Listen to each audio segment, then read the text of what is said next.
ఏమైనా అనౌన్స్ చేశారా? ఇలా తింటారు, నన్ను ఇలా తీస్తే వెనకాల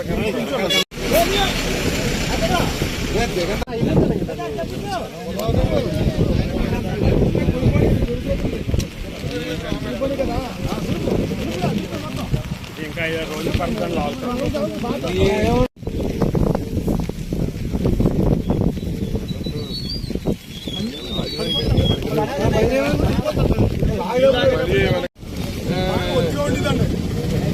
మన వాళ్ళు వస్తే ఉడితే కొద్దిగా బెంగాళ ఒకటి వేసుకెళ్తారు.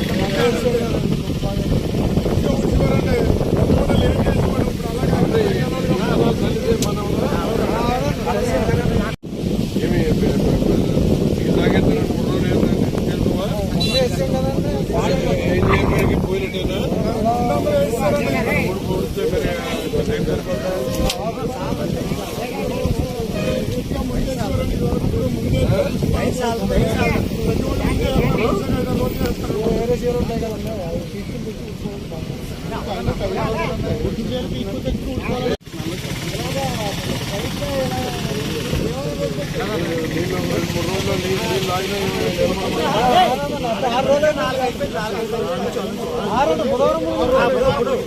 రోజులండి వచ్చినప్పుడు మొత్తం చూస్తే బాగుండని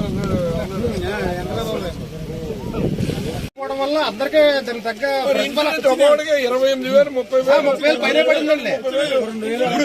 ఆ నందమూరు ఉందంటే దానికి దగ్గర దగ్గర 28,000 30,000 పడిందండి. నందమూరు అప్పుడు మునిగిపోయింది కదనమాట. అక్కడ ఆ టైంలో అప్పుడు 30,000 పడిందండి ఎకరానికి వచ్చి. ఎరగాలం మొత్తం ఎంత ఉంది అంతా కూడా 32,000. అలా కాదు అంటే మనం ఇలా చెప్పి వాళ్ళు ఏడుతారు కానీ పెంటపాడు మండలానికి ఇన్సూరెన్స్ అన్నది తెలియదు. ఎప్పుడు తెలియదండి. 2006లో నేను మొదటిసారి ఎమ్మెల్యే అయినప్పుడు మొత్తం ఇన్సూరెన్స్ రాయించి దగ్గర దగ్గర ఎన్ని కోట్లు తీసుకొచ్చాం అందరికీ వచ్చింది. తర్వాత మళ్ళీ రెండోసారి ఇప్పుడు మొన్న మన టైం 3ఓసారి ఇప్పుడు ఈ ప్రభుత్వానికి అది అక్కర్లేదు అన్నది. ఇన్సూరెన్స్ రూపంలో ఇన్సూరెన్స్ కోసం గవర్నమెంట్ కొన్ని వేల కోట్ల రూపాయలు ఇన్సూరెన్స్ కట్టారు రైతుల తరఫున.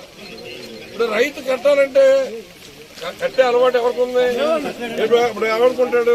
సపోజ్ 4 సంవత్సరాలు ఫస్ట్నే కట్టాడు, పొలగలేదు, ఇద్దరు అనవసరంగా డబ్బులన్నీ ఖర్చు పెట్టాం. మన 10 ఎకరాలు ఉంది, ప్రతి సంవత్సరం 2,500 3,000 కట్టేస్తున్నాం, 30,000 కట్టేసాం, ఏమది మనకేం ఖర్చు వస్తుందా అనుకుంటాడు రైతు. అని ప్రభుత్వం బాధ్యత. ప్రభుత్వం ఏం చేయాలి? మనం ఏదైతే మనం రైతుల్ని వ్యవసాయాన్ని నిలబెట్టాలంటే వ్యవసాయం నిలబెడతామంటే నువ్వు ఒకరికి నష్టం వస్తుంటే నిన్ను నిలబెడతామని కాదు. ఈ రాష్ట్రం ముందుకెళ్లాలంటే మీరు బాగుండాలి. మీరు పంట మీ చేతికి బాగా రావాలి. మీరు బాగుంటే మేము బాగుంటుంది, ప్రభుత్వం బాగుంటుంది. ఆ ఆలోచన లేదు ఈ ప్రభుత్వం. ప్రీమియం ప్రీమియం 970 కోట్లు అండి రాష్ట్ర వ్యాప్తంగా. అది ఉపయోగపడింది కూడా రైతులకి. ఎందుకంటే ఒకసారి